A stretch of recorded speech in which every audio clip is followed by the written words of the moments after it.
Alright, hello everybody and welcome. And today we're going to be taking a look at a different perspective. Since Ranked is played as best of one, I have realized that aggro decks have a lot more advantage in the current meta. So I decided to run one myself, and it is a lot of fun. I always want to run a bit of an aggro deck for just a little bit. And I would say it is very new player friendly because there are a lot less things to consider, but still quite skill intensive. So just because it's easier to play doesn't mean it doesn't require any less skill. Its skill ceiling is still quite high. Your sequencing becomes quite important. And so that's why, because the battles are so short, we're going to take a look at two battles.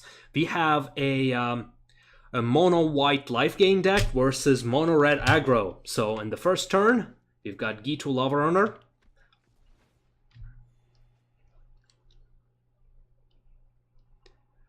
On my side, Gitu Lava Runner is a very nice card. I know a lot of people already know these cards, but it's a 1/2 for 1, and when you have more than 2 instant or sorceries in your graveyard, it gets +1/+0 and haste. Oh, Runaway Steamkin is one of the cornerstones of mono red aggro, because every time you cast a red spell, and all of your spells are red, it gains a +1/+1. When it reaches 3 counters, you can remove it to give yourself 3 mana. Since most of your creatures are below 3 mana cost, it means you almost get a free turn.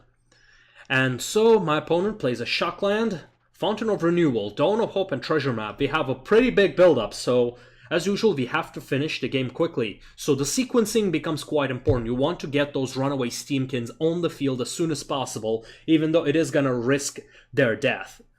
So now, Runaway Steamkin gained a Wizard's Lightning to maximize that damage. Wizard's Lightning is a 3 mana cost, 3 damage spell that can have any target. But when you have a wizard on the field, which is Gitu Lava Runner, it costs only 1 red. And as you can see, the strategy here is to drain the opponent's life total as quickly as possible. As such, one of the most popular counters are life gain. So Fountain of Renewal can quite help. As an aggro deck, as I said, you must destroy your opponent before they can cause any issues.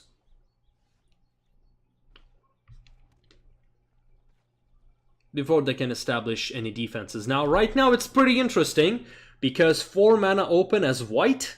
So right now I'm trying to sequence this right to maximize my utility. With these Steamkins, I'm able to get enough mana to cast all of my spells. So Viashina Pyromancer on the field, when it enters the battlefield, it does 2 damage to the player or planeswalker. 2 damage to any target with shock. Or, let's see. Okay, I decide to skip the turn. Sorry, not the turn, but went to combat. I apologize. Let's see, +1/+1 with a lifelink. Yeah, I expected him to do that. That's why I did it like this. He's blocking the 4/4 for a very good reason.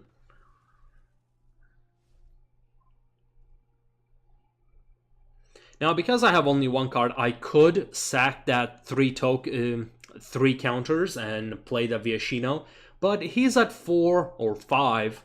As such, the next combat, unless he has some tricks up his sleeve, will be the last one anyway.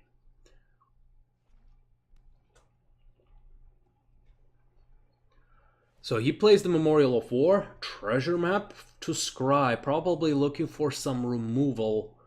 1 bottom, it means he couldn't find it. Well, unless he has some shenanigans, this is gonna be it.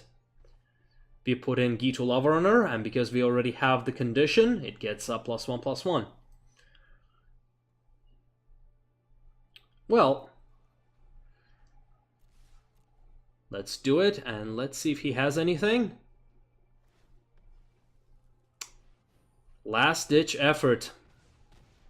And that's a game over. This is a pretty common way that aggro and aggro combat can go.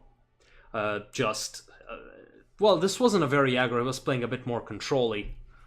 Let's see, let's take a look at the next match. So, here we start the battle, our opening hand. We've got 3 mountains, a shock, runaway steamkin, risk factor, and experimental frenzy. Experimental frenzy I find to be one of the most broken cards in this game. Now, I'm not an expert, but when you have an aggro deck, one of the biggest weaknesses that an aggro deck has is running out of cards. So giving them a draw engine can elevate their power levels quite a bit because it fixes their main issue.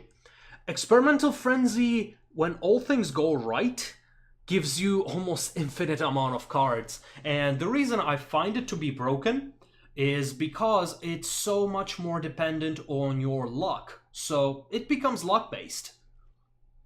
But however, since you do not have much choice, you basically upgrade your aggro deck quite a bit.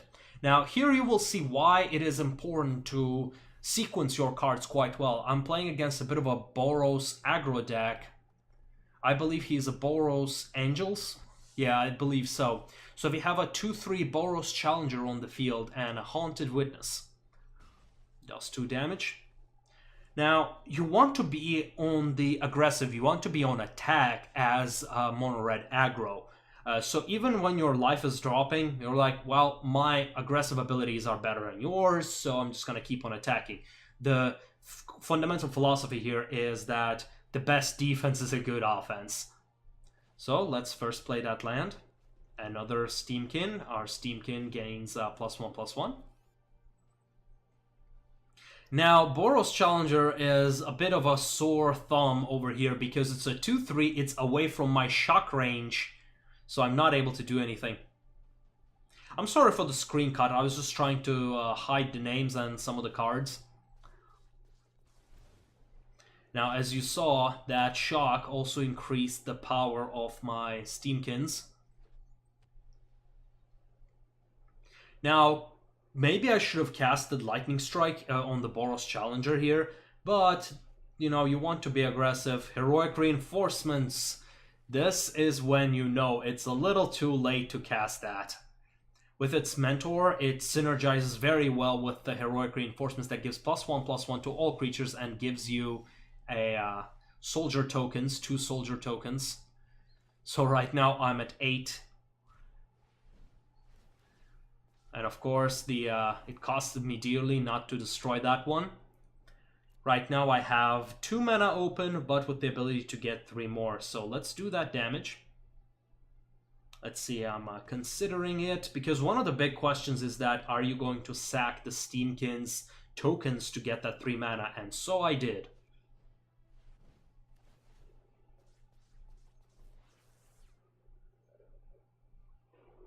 That was 3 mana.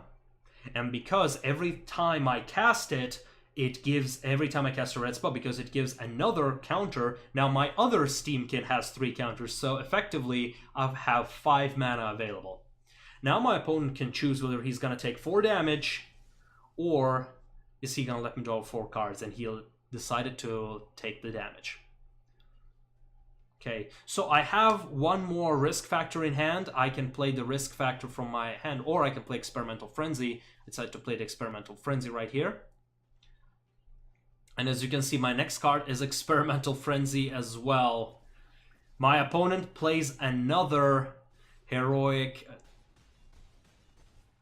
Reinforcements, and so he wins. He out-aggroes me, and this is all about, as you can see, the aggros are all about who's gonna get there first. So your draws become quite important, but that sequencing that you saw over there, that is, I feel like, is the difference between an average aggro player and a good aggro player. Well, thanks for joining me. I'll see you next time.